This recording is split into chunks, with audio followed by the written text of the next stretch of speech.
देखिए ये बात गालिबन 2019 की है।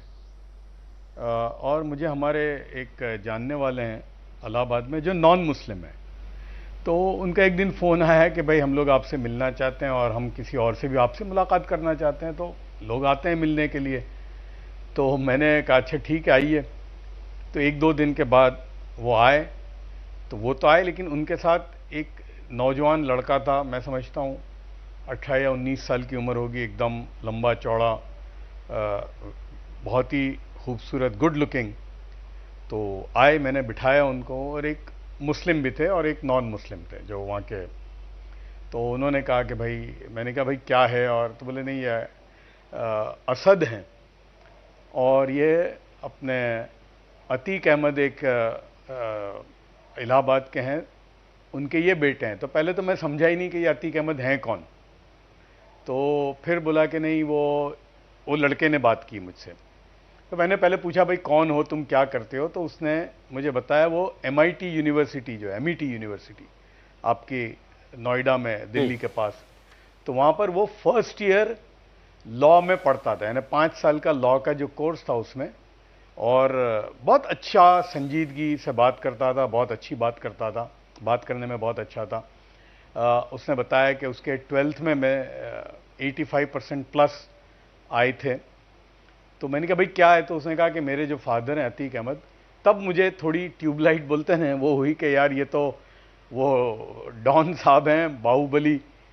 तो मैंने कहा यार, तो बोले नहीं। तो इतने में उसने सीधा फ़ोन ही लगा दिया और अच्छा। मेरे से बात कराई। तो पहले तो मुझे ये समझ में नहीं आया कि यार ये तो जेल में है, बात कैसे कर सकते हैं।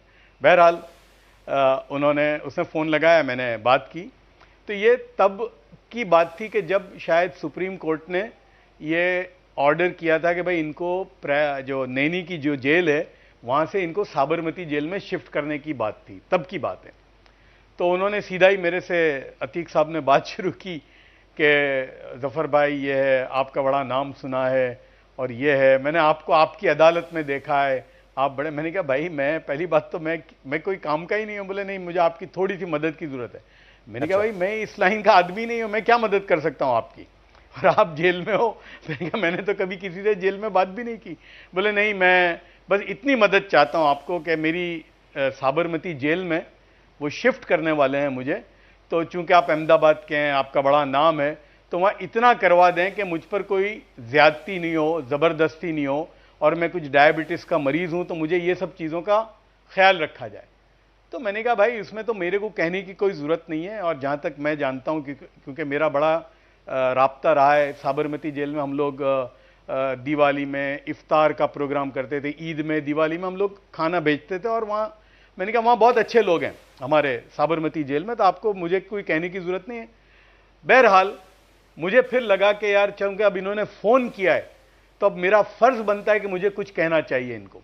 तो मैंने कहा देखिए अतीक साहब, पता नहीं ज़िंदगी में कभी मौका मिले ना मिले, या बात करने का मौका मिले या ना मिले, लेकिन मैं आपको एक बात कहना चाहता हूँ यहाँ, कि देखिए ये मुझे नहीं मालूम कि आप इस लाइन में कितने आगे हो, कितने पीछे हो, या इसमें मोड़ने का कोई वक्त है या नहीं है। लेकिन मैं आपको इतना कहता हूँ, मैं बहुत ही छोटा आदमी हूँ, बड़ा नहीं हूँ, हो सकता है आपसे उम्र में भी कम होऊंगा, लेकिन इतना मैं कहूँगा अतीक भाई कि ये जो रास्ता आपने चुना है, इसका अंजाम जो है बहुत ही खतरनाक है।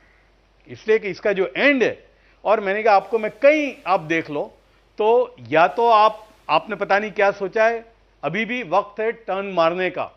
लेकिन एक और बात मैं कहना चाहता हूं, मैं आपके बेटे से जो मेरी थोड़ी देर बात हुई, असद से, तो इतना जरूर मैं आपसे इल्तिजा करूंगा कि इस बच्चे पर आपके छींटे ना पड़ें, उसका ख्याल रखना।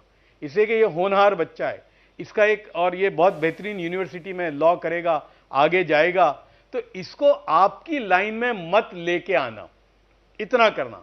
और मैंने फोन रख दिया। फिर बाद में मैंने ये असद से कहा, ये जहां मैं अभी बैठा हूं ना, मेरे पड़ोस में बैठा था।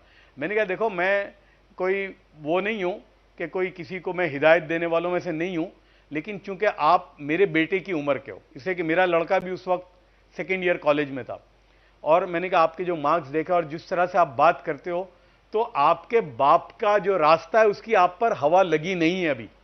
तो मैं आपसे यह कहना चाहता हूं कि देखो, आप उनसे बहुत दूर रहो, इसलिए कि जो आपके वालिद का रास्ता है वो रास्ता एंड होता है बहुत भयानक मोड़ पर। और मैंने उसको फिर एक मिसाल दी कि शायद आपने एक फिल्म देखी होगी, अभी आई थी, रईस फिल्म आई थी कुछ टाइम पहले, जिसमें शाहरुख खान ने हमारे अहमदाबाद के एक डॉन हुआ करते थे लतीफ, उनका रोल इनेक्ट किया था।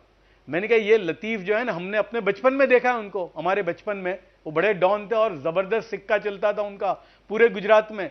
बल्कि हमने देखा बड़ी बड़ी ट्रकें आती थी चांदी की, उनकी उतरती थी।